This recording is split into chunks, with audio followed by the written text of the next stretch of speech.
Hey everybody, welcome to Pop Culture Philosophers. I'm Rockin' Robbie Billups, and it's time for the weekly comic book review.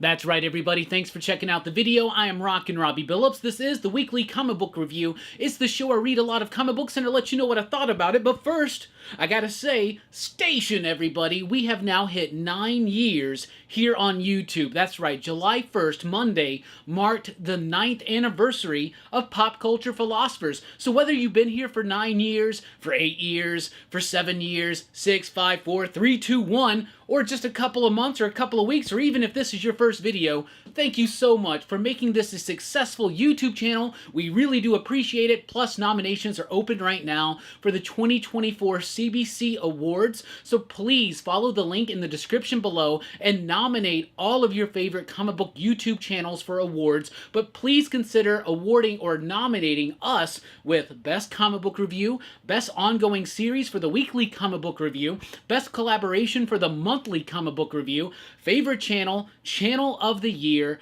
Best Hands, because I'm really going for Best Hands this year, as well as a new category, which is like Best Live Stream or Community Involved Chat, something like that. Please nominate Rockin' Robbie Live for that. And also, nominate Two Gun Pedro for the Blue Wrench Award for Biggest Channel Supporter, and also nominate Eric over at 9 Panel Grid for Best New Channel. We would really appreciate that. Anyway, thank you so much. Let's dive in to the weekly comic book review, and we always start with the pick of the week, and this week's pick of the week, Spider-Man Reign 2, issue number 1, from Carrie Andrews, I think it's Carrie Andrews. If I'm saying it wrong, forgive me, but I'll just say Andrews does a fantastic job with this. So this is the follow-up to Spider-Man Reign, which is kind of like, for lack of a better term, and I don't like saying this, but it's kind of like a Dark Knight Returns for Spider-Man. I recently finally read it all together in one chunk not too long ago because Marvel has released a trade paperback of the original just perfectly timed for this sequel, and it's been a while. It's been over 10 years since Spider-Man Reign, and now we finally have the sequel. Here's what I'm going to say. If you have never read the original Spider-Man Reign, sure, you can jump into this, but why would you? Like, you should totally get that new trade paperback, read it, and then jump in here, because this is an intriguing, mysterious, and great setup for the sequel. We got Spider-Man villains returning that we've never seen in the Spider-Man Reign universe before. And what Spider-Man Reign is this, in a nutshell. Spider-Man is older. Mary Jane has died. She's actually died because she's gotten cancer because of his radioactive semen, right? So let's just get that out of the way. And she winds up dying because of it. Peter is racked with guilt, as we know Peter would be, and he's kind of given up being Spider-Man. And in the events that happen in Spider-Man Reign Volume 1, he winds up having to come out of retirement, even though he's not really all there. He's older, he's slower, and he's not all there mentally, right?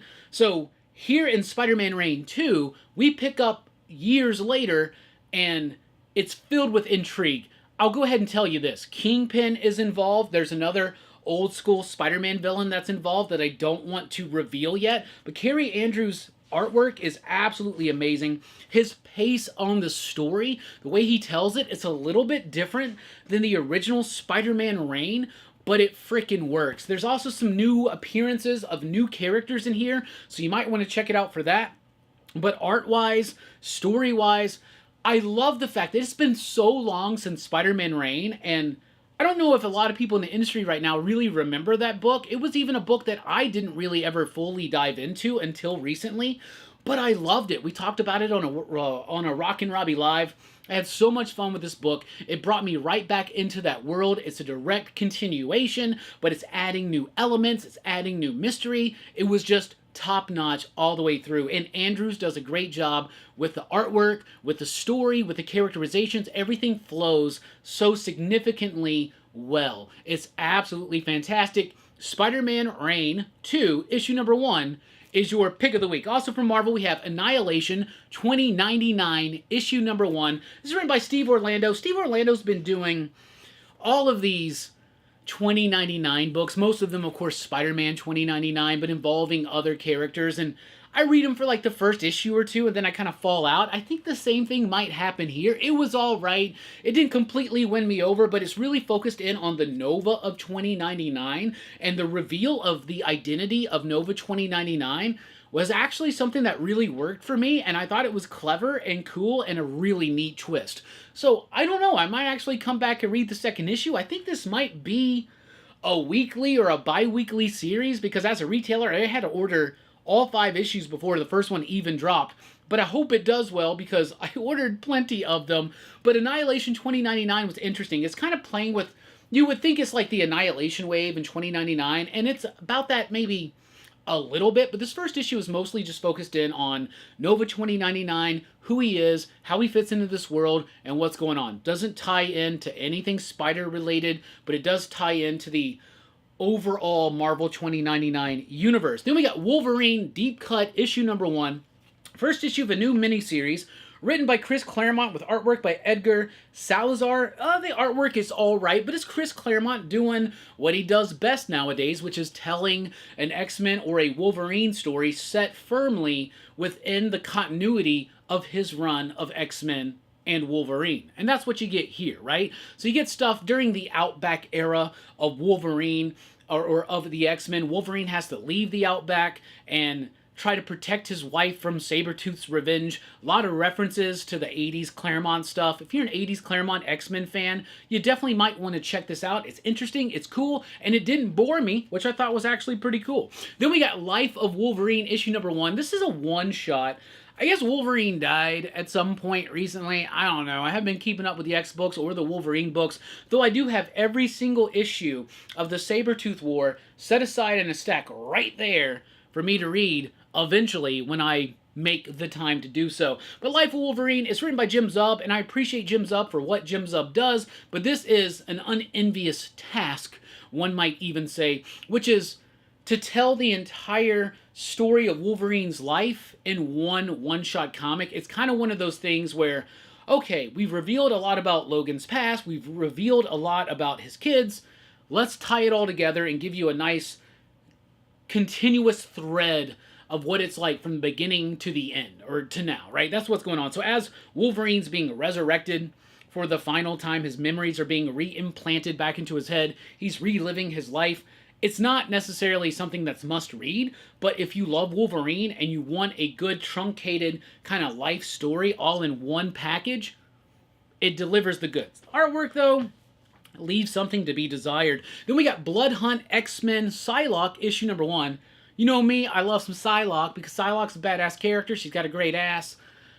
And she's got the purple hair. I'm sorry, this is what it is. I liked this book. I thought it was alright. It's Psylocke and her new lover. They're like running around doing their thing, and then the Blood Hunt event happens. And just like the Magic and the Jubilee, it's not important or anything like that, but it's a nice focus in on Psylocke. It's got some cool artwork, it's got some sexy moments, which is cool, but all in all, it was just kind of alright. Most of these Blood Hunt tie-ins have just not been doing it for me. This one included, but I did like this one better than the Magic one and the Jubilee one.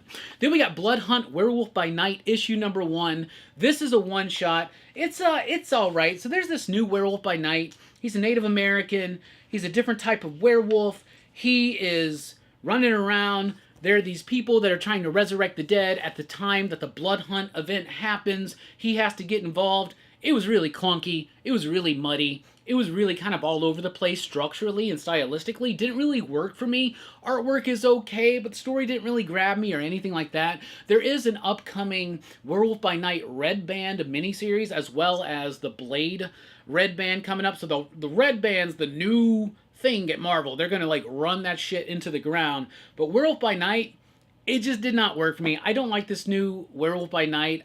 I know that the next one's going to focus more on Russell, and that's really, really cool, because that's the OG, but I don't know, it didn't really do anything for me, and a lot of it came across as cheesy, right? Then we get Doctor Strange number 17, it's a Blood Hunt tie-in, but Jed MacKay is writing the Blood Hunt event, but he's also writing Doctor Strange, and what he's been able to do is set up things in his Doctor Strange run that he now actually gets to, because what's happening to Steven during the Blood Hunt event is kind of attached to this, but separate from it as well.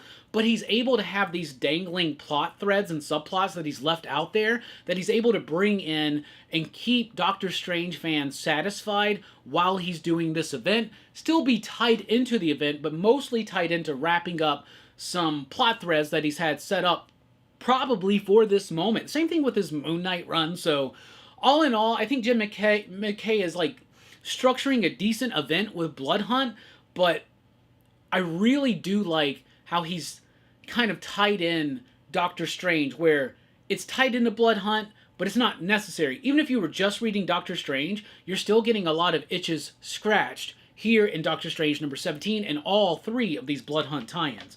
All right, then we've got Star Wars The Inquisitors, issue number 1. Y'all know me, I don't really read Star Wars comics. I don't usually like them. They're usually just kind of okay, filler type stuff for me. This was alright. It was alright, but I don't know if it's going to entice me to come back. But it's about the Inquisitors. After Order 66, they're the Sith or the Sith wannabes that go out there and hunt down the remaining Jedi. This is about one of their more difficult and arduous tasks that they are given by Lord Vader. And it's okay, it's decent, it's cool. If you're super into like Clone Wars and Rebels, you know these characters, you really want to see more of this, then dive in, by all means, right? It's fine, it's cool. That Nick Bradshaw cover's neat. Is that Nick Bradshaw or is that Nick Bradshaw or is that Arthur Adams? This always happens to me. It's Nick Bradshaw. I should have known that. I should have known that. Oh, over at DC, we get Absolute Power issue number 1 from Mark Waid and Dan Mora. Coloring by Alejandro Sanchez. I really loved the coloring and the art in this book. Dan Mora is firing on every single cylinder that he has available to him, which I think is 24. He's a V24, just rolling through the DC comic book continuity, you know what I'm saying? Mark Waid crafts a really cool story that does feel very epic, right? And it's very earned. DC has been building up to this since the end of Dark Crisis, and it feels earned and not forced. It doesn't feel like it's out of nowhere, or there were like 1 or 2 things put together and then led into this. No, this feels very much something like Civil War or Secret Invasion or Dark Reign, like that era where Marvel events were like leading right into one another, and it was kind of like the driving force of their continuity, which we have lost over there, but we have gained it at DC. And it's really fulfilling. If you've been following the DC continuity in the main story, you're going to want this book. You're going to like this book, actually. But Amanda Waller makes her move. Failsafe and the Brainiac Queen are involved. The artwork is great. As far as the story goes, I love the scale of it. I really, really do. There's some big shocks. There's some big surprises. I got to read this like a month ago, right? So I've had some time to digest this. The only thing that bothers me about this book is there is something about it that is so on the nose and so relevant to today, to certain people, that it makes it, I feel like it's already going to be dated. You know what I'm saying? Like, I get it. Sometimes you read books, they're talking about certain celebrities, they're talking about certain trends and fads, they're wearing certain clothes. I understand comic books can be dated. One of my favorite things about comic books is you read a comic book from November 1961, you kind of get the vibe of what American culture was like in November 61. You read a comic book from December of 1985, you kind of get the vibe of what American culture was like in 1985, right? So I guess in hindsight, maybe 20 years from now, I'll look back on this fondly and be like, you remember when everybody was crazy about AI? Yeah, that's what it is. There's this big rant in here about, and a story element that's like AI is bad. And I get it, but I think the argument is more nuanced about AI than just this blanket thing that's done in the comic book industry where it's like AI is bad, blah, blah, blah, blah, blah, blah, blah, blah. And we're dealing with it now. It's like, because we're almost like brewing like a new witch hunt after it, right? Everybody's trying to like find artists that are using AI. By the way, if you're an artist that works digitally mostly, you need to start making sure that you can reference the fact that you actually did that work. That being said, some people have been called out for doing AI artwork that is, obvious and pretty bad and whatever. But if Greg Land can do what he does, I don't know. I'm not here to comment on AI in culture or in comics. I'm just trying to say, to me, it's a little annoying that Mark Waid makes so much of this book about AI is bad. Okay. But Absolute Power as an event, so far, it's pretty cool. And the thing is, the AI thing is it's not a small part of this issue, but it is a small part, I think, of the overall Absolute Power thing. That being said, artwork was amazing, and it's an earned event, and that's what I like. Then we got Batman 150. It's an Absolute Power tie-in, kind of. There's a backup story in here that's mostly the AI, or my bad, not the AI. It's well, it is kind of dealing with AI, because it's about Batman kind of like lamenting that Amanda Waller has failsafe now. Right? And he's like, oh, the part of this is my fault. Yeah, you know, all that kind of stuff. That's the very tail end of this. Most of this issue is about the dude who recently, at the end of the Batman, Catwoman, Gotham War story, there's a dude who found out that Bruce Wayne is Batman, and it's about him trying to sell that information, and I really did like it. Dennis Cowan does a lot of the artwork, and it's gritty, and it's old school, and it makes me want to pull out all my question books and read those again, because I'm a huge fan of Dennis Cowan's work. Jorge Jimenez does some bits in here as well, especially when they flash back, so I actually liked the main story. The second story was alright. It's a slight tie-in to Absolute Power. It's okay. It's decent. But Batman, once we get past Absolute Power, we really need a shift in the direction of Batman. And I think we need a new writer on Batman, because sales have been kind of slagging and enthusiasm has been waning on this book. And it's actually sad, because Batman is like a flagship book for DC, but we need new blood after Absolute Power, but for the most part, I thought that was a pretty solid issue. So that's like 2 issues in a row from Chip Zdarsky. It's pretty solid. Then we got Poison Ivy, issue number 24. G. Willow Wilson bringing a conclusion to her 24-issue-long Poison Ivy epic. And it ain't over yet. It's just getting started, but it brings an end to all of the stuff that's been building up since issue number 1, thematically and story-wise and character-wise, and it's fantastic. I have loved this book. 24 issues. Poison Ivy's become one of my favorite books. I always look forward to reading it. It deals with some really interesting ideas. And at first, I wasn't sold on this book, because I don't like it when they take villains and try to make like heroes out of them, or try to have them walk that fine line. Because you're mine, I'll walk the line. All that kind of stuff, right? When a song pops in my head, I have to sing it. But Poison Ivy has really solidified as one of my favorite DC books. I've always loved the art. I've always loved the idea. I love the psychedelic nature of this book, because it's been dealing with mushrooms a little bit.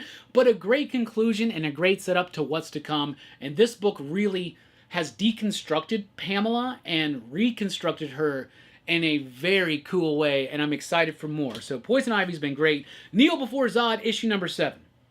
It's written by Joe Casey. So we had Joe Casey here on the channel not too long ago. We had a conversation, and in that conversation I said, hey, you got this new Zod book coming out. Could you do me a favor? Can you get rid of this stupid facial hair that Zod has? It looked like a lightning bolt or some shit like that. And he goes, done. It is done. Zod now is physically looking more like a younger Terrence Stamp, and I'm all here for that. But he's stripping all the bullshit away from Zod and making him a true villain and threat again, and showing why Superman should be worried that General Zod is alive in the universe, right? And that's what we're getting here. He is off on his own, out in space, trying to take over a prison ship, and everybody's against him, but he always winds up on top, no matter how crazy the circumstances get. The characterization is great. Dan McDade's artwork is amazing. Some really great use of the 9-panel grid here till it breaks it up like halfway through. Structurally, really freaking sound. Joe Casey knows what he's doing. McDade knows what he's doing. DC knows what they're doing by letting Joe Casey do this. And I'm telling you what, this is the best Zod I have ever read in a comic book. Straight up. Then we got Justice Society of America, issue number 10. It's been a while. It's been a long road. It's been a long road. I hate that song. But Justice Society of America, this is like plagued with delays. But I still love it. It's Jeff Johns. I think he's got 2 more issues left. And here, so Helena Wayne, Huntress of the Future, part of the JSA, goes back into the past, her past, our present, because I assume we live in the DCU, but comes back to our present and changes her future by inviting villains into the JSA. And so it's an interesting kind of thing. And there's one villain in particular where most of the onus of this issue is about getting that person approved for membership. And once it happens, it sets up something really cool that's going to signify, I guess, the last big blast from Jeff Johns on JSA, but I'm loving this book. It's just sad that when issue 12 comes and goes, like, Jeff Johns is done, because he's over there doing Ghost Machine, right? Then we got Shazam, issue number 13. I almost didn't read this book because Josie Campbell has come on, and it's been decent, it's been alright, but it hasn't been quite what it was under Wade and Mora. But I'm glad I read it, because it's still a charming book, it's still a fun book. Billy has run away. Him and Shazam, the captain, are at odds with each other right now, so they're kind of having this battle. And meanwhile, something else is brewing out there that needs the help of the rest of the Marvel family, but most of the rest of the Marvel family is powerless right now. So it's about, like, the responsibility of having the power, and you can't just give it up, right? So it's some really cool ideas there. The artwork's solid, the story's solid. It's not as good as it was, like I said, under Wade or Mora, but it's still pretty solid. Then we've got Boy Wonder, issue number 3 from DC Black Label, Junie Baugh. Doing an amazing job here, artistically, graphically, stylistically. The composition, the coloring by Chris O'Halloran is absolutely top-notch. And it's Damian in a story that we've seen before. Damian is on an adventure, and in each issue, he's got to team up with a different previous Robin to understand who they are and what they bring to the Batman-Robin dynamic and what they bring to the Robin family, right? And also to recontextualize his place within the Batman mythos, right? And it's great. It's got this, like, fairy tale kind of sense to it. Eric brought this up on our monthly comic book review that we did last Thursday, and he talked really well about this book. He talked so good about this book. I thought it was great. So you should check out what Eric said about it, because I'm going to agree with it. Anyway, I really like this book. I think it's cool, and this one focuses on Tim Drake, the best Robin. It's the best Robin. Let's jump over to Image. And from Image, we have Free Agents, issue number 1. This is the new one from Kurt Busiek and Fabian Nicieza, with artwork by Stephen Mooney. And it wasn't very good. It was okay, I guess, but it has all of the trappings of 90s Image superhero comics, but without the nostalgic drive that makes us kind of connect to them now. Like, there's a lot of books from back in the day, even things like Youngblood, right? And we're about to be really going through Youngblood again here on the channel. We've already done it on Rockin' Robbie Live, but we're cutting out those Image in the 90s. Even books that I wasn't necessarily into at the time, like Rob Liefeld's Youngblood, it helps me relive those days. This book doesn't help me relive those days, it just helps me go, man, there's way better superhero comics out there, right? But it's about this group of superheroes. They're extraterrestrial, or ultra-terrestrial, one could say. Yeah, because they're extra-dimensional, right? And it's all right. It's like they were left here on Earth. Their mission is over. They think they can just enjoy human lives now, but a new threat shows up and they have to band back together.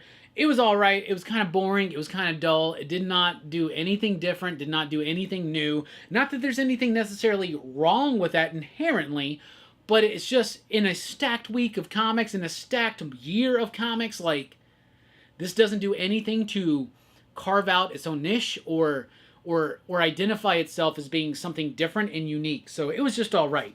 Then we got a one-shot, All the Things We Didn't Do Last Night by Maria Lovett. I like Maria Lovett's saucy, sexy kind of style, but sometimes her stories are just kind of thin, right? This is a very thin story. It's about a woman and a dude who randomly meet up. They're both thieves, right? And they both kind of covered for each other with a story about, oh, well, he was with me. Oh, no, she was with me. We were having this really awesome night filled with passionate lovemaking. And then at the end, spoilers, at the end, they're like, well, let's go do that. And it was all right. This is like a web comic, I think. There's like 3 or 4 web comics that were put together into this one-shot. It's all right. The artwork is cool, but the story is pretty paper thin, so it's just all right. Then we got Scarlett issue number 2. Scarlett may be the weakest of all of the Energon books so far, but it's still levels above most of the mainstream stuff that we get. We talked about this yet again on Rockin' Robbie, or not on Rockin' Robbie Live, on the monthly comic book review. Excuse me, I'm a little gassy. I had some gassy chicken earlier. But Scarlett issue number 2, even though it may be the weakest of the Energon stuff, it's levels above most of the other mainstream stuff that we're getting. And as we discussed on the monthly comic book review, which you should totally nominate for best collaboration so we can continue, can re-win that award, that would be great over at the cbcawards.org. But Scarlet number 2 is cool. So Scarlet is trying to infiltrate the Arashikage? Did I say that right? Y'all let me know. Tommy, let me know if I said that right. I know you coached me. Arashikage? Right? Anyway, Storm Shadow's clan, Snake Eyes involvement. No Snake Eyes here, but there is some Storm Shadow in here. But this is Scarlet being captured by them and having to prove that she's actually deserting the American government and trying to join up, right? But it's cool. It's awesome. It's got some great action sequences. Kelly Thompson's characterization is spot on and perfect. The art is all right. It's a little frantic feeling, a little loose, and I don't think that's going to appeal to everybody's aesthetic, but it's decent enough. It gets the job done. But it's a really solid book, focusing in on the character of Scarlet and what's going to make her stand out amongst all of the other Joes when we get G.I. Joe from Josh Williamson and Tom Riley and Jordi Belair in November. That announcement just happened. We didn't do a wrap-up this weekend, but that would have been the biggest thing I was talking about, and I would have been telling y'all how freaking excited I am. Scarlet, though, is dope. It really is. Then we got the Holy Roller issue number 7 of 9. We now know this is 9 issues. It is co-written by Rick Remender, Andy Sandberg, and John Troman, with really great artwork by Roland Boshi. I really like this book. I think it's super cool. It's about this dude who, he's Jewish. His father's like really into that. He's also a big bowler. There's been some hate crimes by some neo-Nazis in his town. He then becomes the Holy Roller, a bowling-themed superhero, right? Now, I know we've gotten that before in Mystery Men, which was great. Mystery Men's a great movie. Why have we never done Mystery Men on PCP Movie Night? Why have we never done that? It's a movie I quote more than anything else. There's one quote in particular that I use. Do not doubt your powers, or you will give powers to your doubt. That's profound, but also really funny and cheesy in the moment in the movie. Mystery Man's great. Mystery Men is great, I should say. The Holy Roller, though, is super fun. Like, a great balance of comedy, seriousness, drama, action, and adventure, as well as excitement, as well as a little bit of nuance, as well as a lot of charm. I'm having so much fun with this book. It's going to be sad to see it go away. Andy Samberg needs to make this movie. He does. Then we got A Partridge in a Pear by Pirate Viking Queen tree. No, Bear Pirate Viking Queen, issue number 3. The final issue from Sean Lewis. And who is the artist? The artist is Jonathan Marks Baravicia. Y'all, this artwork is amazing. That's what I've been saying since issue number 1. But I did say that the story was a little bit unclear. It was a little challenging. It was hard to really wrap my head around it. But here in issue number 3, all of that gets clarified. It's like such a great issue because it recontextualizes everything in the previous 2 issues. And it makes me want to reread 1, 2, and 3 all together. This was a great job. Sean, you did a great job of having me be very engaged and enthralled without really knowing what was going on or what your thematic points were. I could see some of it here and there, but by the end here at issue number 3, it all comes together, and it all comes together magnificently well. And speaking of magnificent, y'all, that artwork is absolutely beautiful, visceral, Bill Sienkiewicz-like, using different styles, different motifs. Works so freaking well. I know a lot of people read this book and were like, I don't know what's going on, I'm done. Y'all, stick with it. It's only 3 issues. There will be a trade paperback coming out soon. You owe it to yourself to have that in your life. Public Domain is here with issue number 6. It's been months since we had Public Domain. Public Domain was a really cool book written by Chip Zdarsky with artwork by Chip Zdarsky with Rachel Stott as an art assist. It's about a dude who created a superhero. The corporation owns the superhero. He fights with that corporation, gets the rights back to that superhero. Now we're starting arc 2 where we figure out where we go from there, right? Really cool stuff. I really like the characters in this story. I really do like the artwork. It's a little static at times, but it gets the job done, and I really like the story. I really like the appreciation for characters and their creators, and the struggles that those creators have, losing rights and also regaining rights. So some really interesting stuff here, and some stuff that's actually speaking very much on the nose about like this new woke culture that people like to call it, but actually done in a really cool way that I like and I think makes a little bit of sense. So, Public Domain, issue number 6, worked for me. Gunslinger Spawn, issue number 33. I have not been liking Gunslinger Spawn that much since the Spawn 350 Aftermath, right? It's been alright. Carlos Barberi, this is not the book for him. He doesn't have the grit, he doesn't have the visceral nature and the texture that's needed for Gunslinger Spawn that we're sorely missing since Brett Booth left this book. But the story is still like on the mark just a little bit, but it is a little bit, it's filled with brevity, right? It's like not too deep, it's not trying too hard.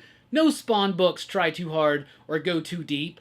Honestly, they probably shouldn't. But Gunslinger Spawn, there's just something missing since Brett Booth left that book. But then we got Scorched, issue number 31. And since Spawn 350, this has been one of my favorite Spawn books. Now, Sean Lewis was doing some good, solid work here.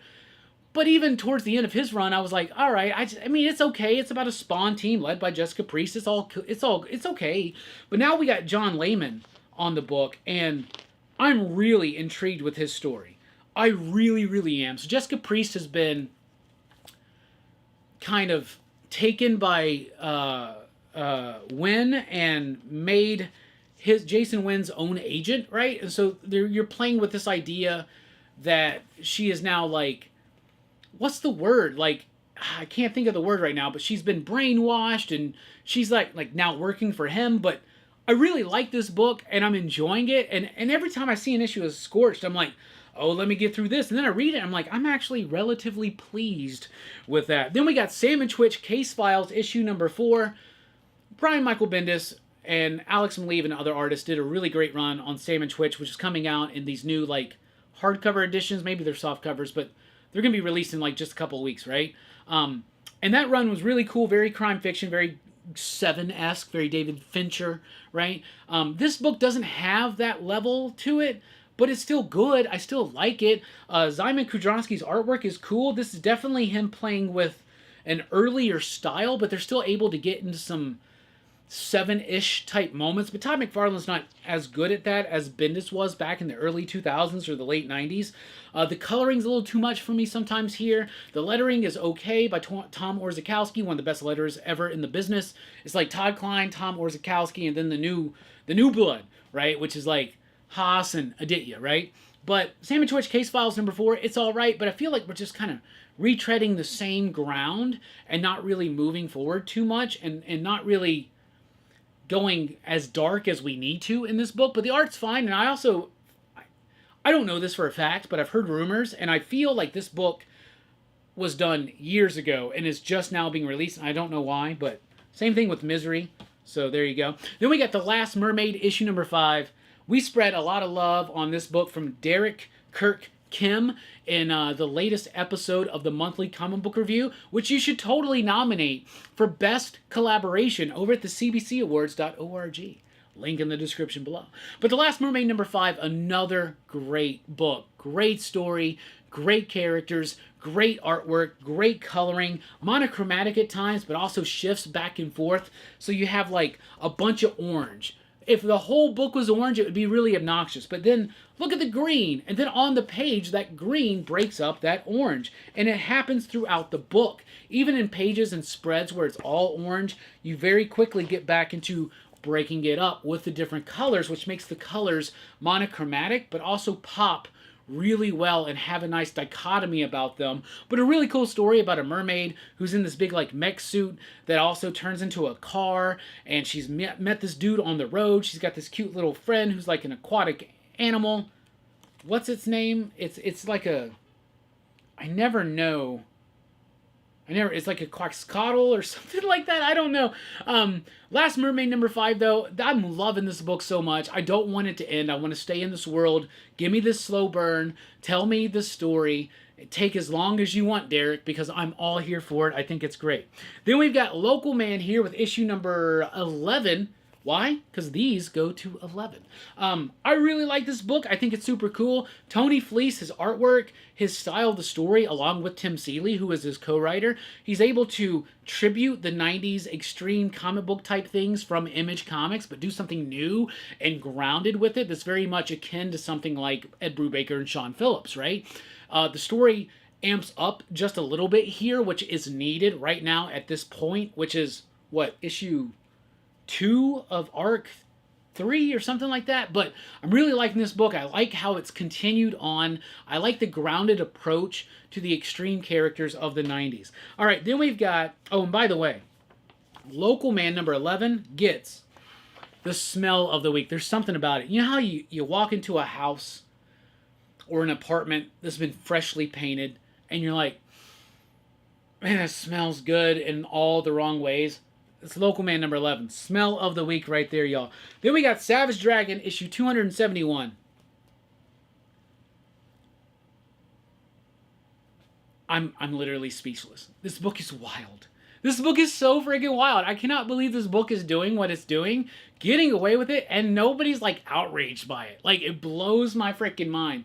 This book's got a Mickey Mouse who is constantly trying to sexually molest Savage Dragon's wife, right? And it goes all into it. Like, it's dripping. It's like, I don't even know how to...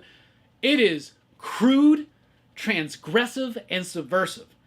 That's what I like in my horror films, and I like that in some of my comics, and I'm really digging that in Savage Dragon. Y'all, if you read Savage Dragon, isn't this shit fucked up? This is fucked up. It really is. All right, from Dark Horse Comics, we got Grendel, The Devil's Crucible, Defiance, issue number 1. I love Matt Wagner.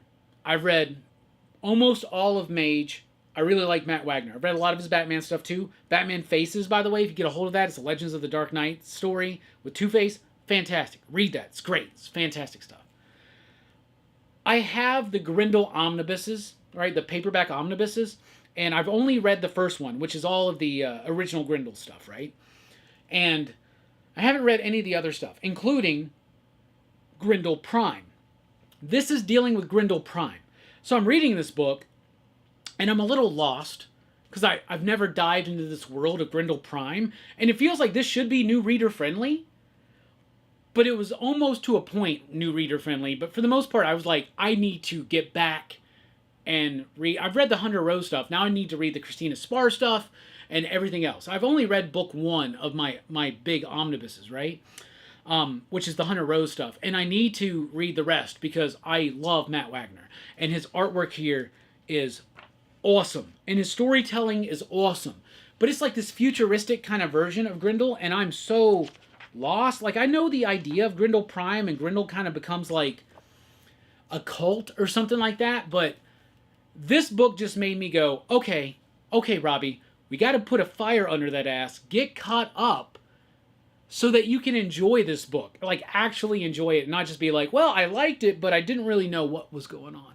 But it was cool. It's cool to see a new Grendel book. Then we got Kanto, A Place Like Home, issue number 2. Kanto's now over at Dark Horse, here for its final hurrah. And it is big, and it is epic. So much stuff has been built up in the pages of Kanto. David M. Booher is doing such a freaking great job and taking some of the themes from the earlier books and putting them into this final hurrah, this final act, and it just works, and it works so well. If you've never read Kanto, you can't just jump in here. You can't, because this is the end of pages of story, right? You know what I'm saying? Like, and you need to read all the original stuff, which Dark Horse has re-released in trade paperback form. You owe it to yourself. Kanto is a book that gets straight to the heart of story, straight to the heart of character, and straight to the heart of you and me.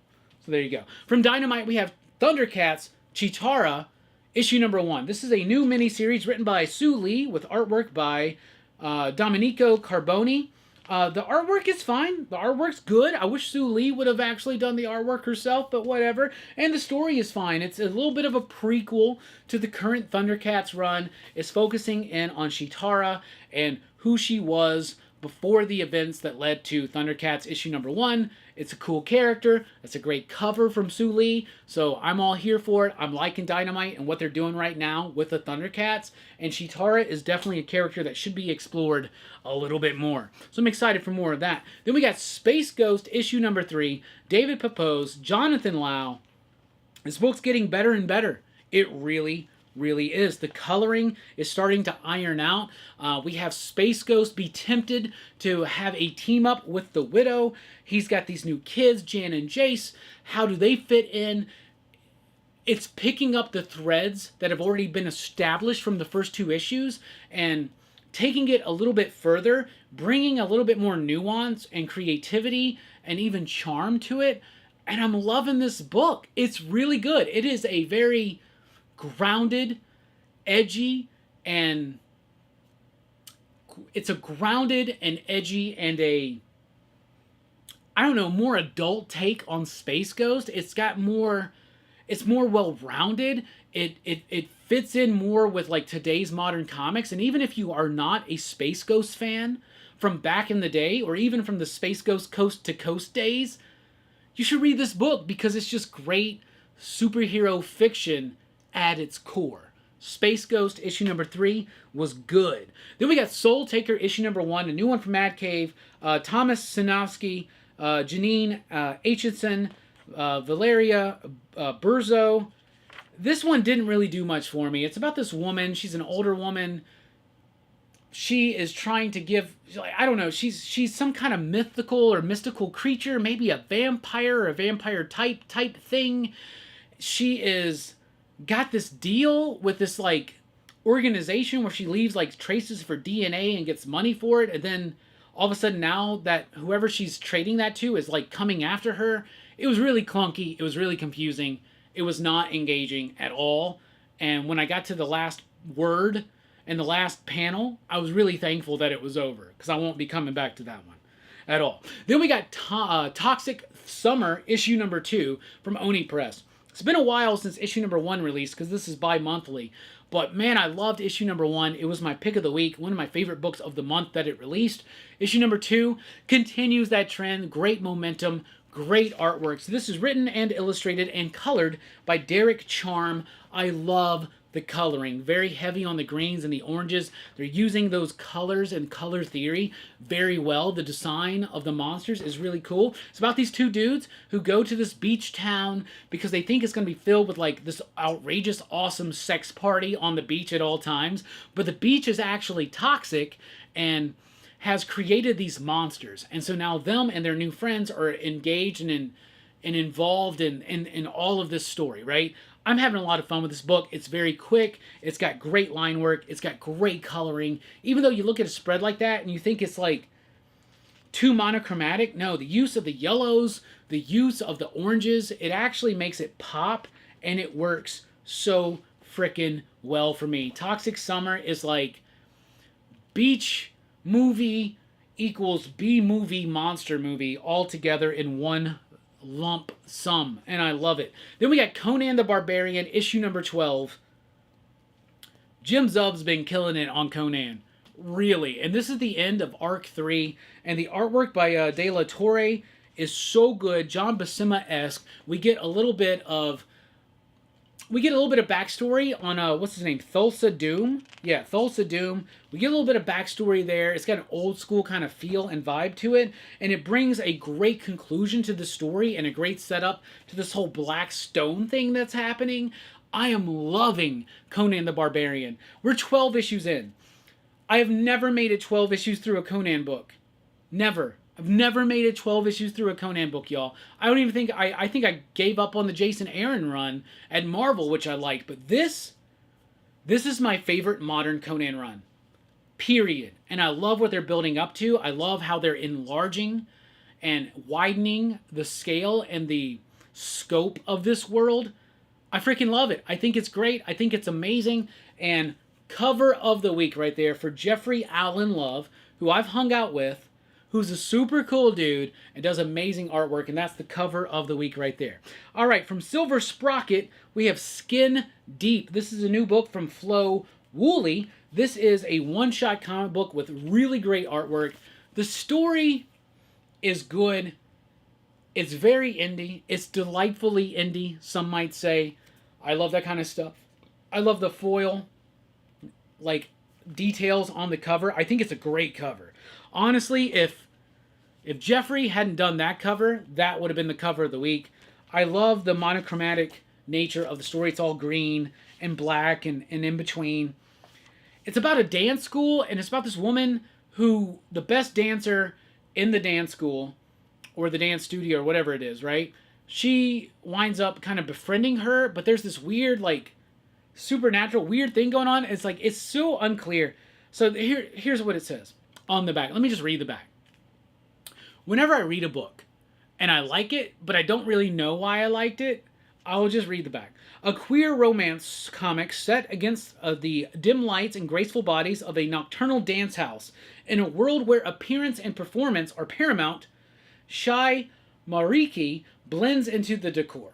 Yet when the lead dancer, Sonia, takes an interest in her, Mariki discovers the intoxication of the spotlight and the sacrifices need to remain in it. So recently, I've rewatched Suspiria, my favorite movie of all time, the original 1977, Dario Argento, but also recently on Blood Splatter Chatter, we watched and reviewed Black Swan.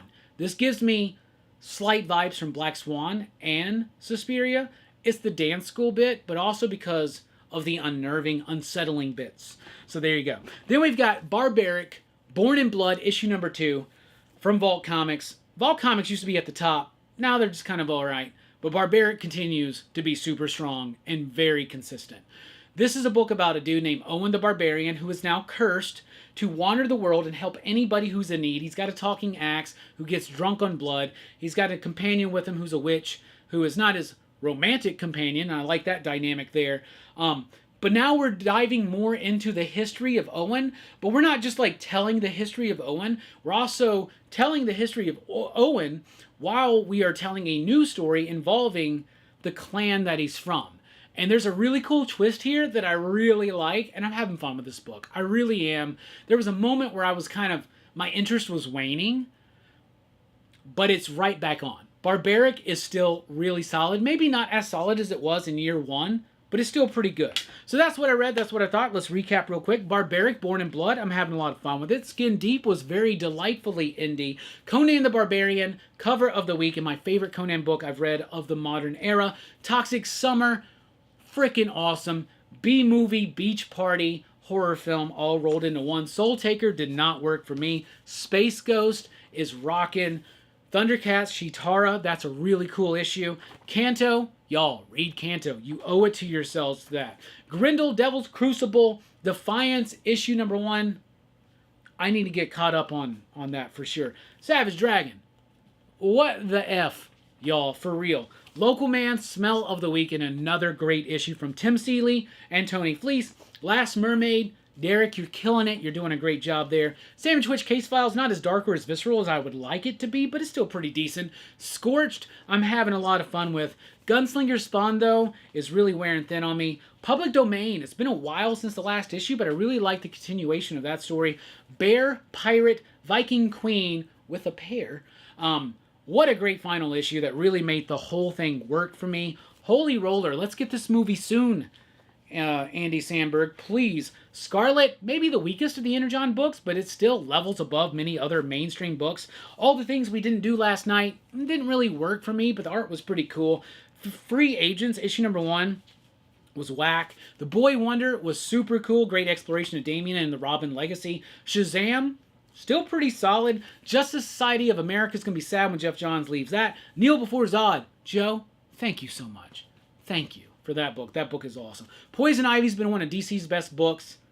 It's time to really start saying that. It really, really is. Batman's been alright. We need some new blood on this book, but we'll get through Absolute Power. Speaking of Absolute Power, aside from all the AI nonsense and the really it's going after AI, it's alright, but it's a little too on the nose of the modern thing. I don't really like it when it gets too relevant to a modern issue, but artistically and scale-wise, really did work for me as an event.